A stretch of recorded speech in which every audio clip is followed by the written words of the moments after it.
I would like to discuss a very important topic, which is the sanctity of marriage.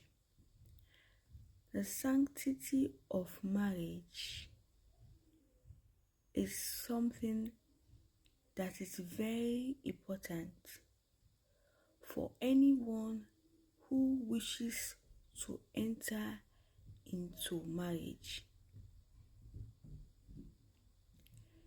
Now let's take a look at the definition of the word sanctity.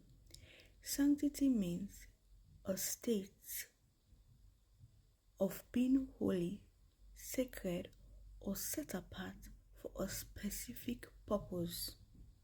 I want you to have this consciousness that entering into marriage without first having the consciousness of God being the originator of marriage is bound to cause a pitfall in that marriage. Secondly, entering into marriage with the wrong knowledge and foundation from the scriptures automatically shows that marriage is bound to fail. You must realize that marriage is a divine union meant to solidify two partners who are supposed to fulfill another divine purpose.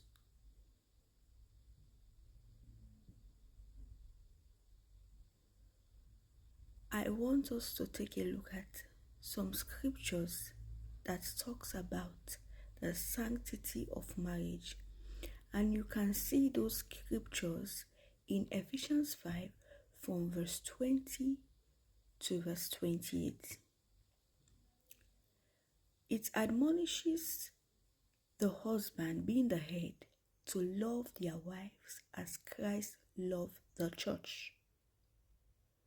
Now, you must realize that Christ is the bridegroom and the church is his bride. So a husband is supposed to love his wife as Christ loves the church. So that automatically shows a covenant, a divine covenant. Therefore, the vows you take on your wedding day are not just ordinary vows, but they are covenants between you, your spouse, and God himself.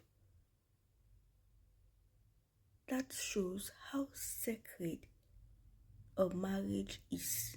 These days you see people entering into marriage solely with the notion of being pleasurable in the sight of God.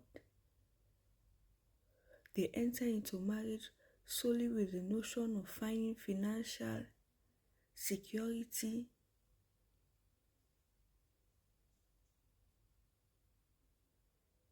disregarding the originator of marriage. The wedding gown, the ring, the certificate, those things are of less importance. What is more important is how you intend to maintain the holiness and sanctity of that marriage. How you intend to continually maintain your covenant with God as a couple. It is also said in the scriptures that a wife is supposed to submit herself, taking into consideration that the husband is the head, just as Christ is the head of the church. And that is an undeniable fact. A wife is supposed to submit to her husband. But I want us to also note that submission is for both spouses. You and your wife must submit to God in reference for Him. You must realize that He is the covering for you and your wife. He is above all in your marriage. That is why you must always pray for God to be at the center of your marriage. You must pray that God be the head of your marriage. He must always be the foundation of your marriage, and He must be at the center of your marriage. Because He is the authority over that home.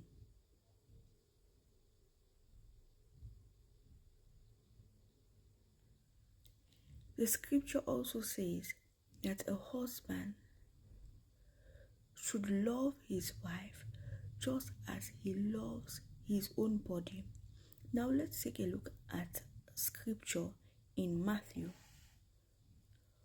which solidifies the sanctity of marriage. It says in Matthew 19 verse 6, "So they are no longer two, but one flesh." Now the husband and the wife are no longer two people, but they have become one flesh. Therefore, a husband is supposed to love his wife just as he loves his own body.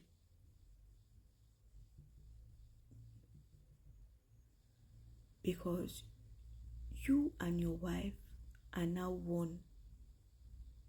That is why in marriage, you don't always talk about me, myself, and I. No, it's about we, us, our plans, our purpose, our intention, our desires. It's not only about you as an individual, but about your spouse. And you must always take into consideration the feelings of each other. You must always put your spouse first. You must put each other first. You must never do things like someone who is still single, who can just make any decision or plans without consulting the other.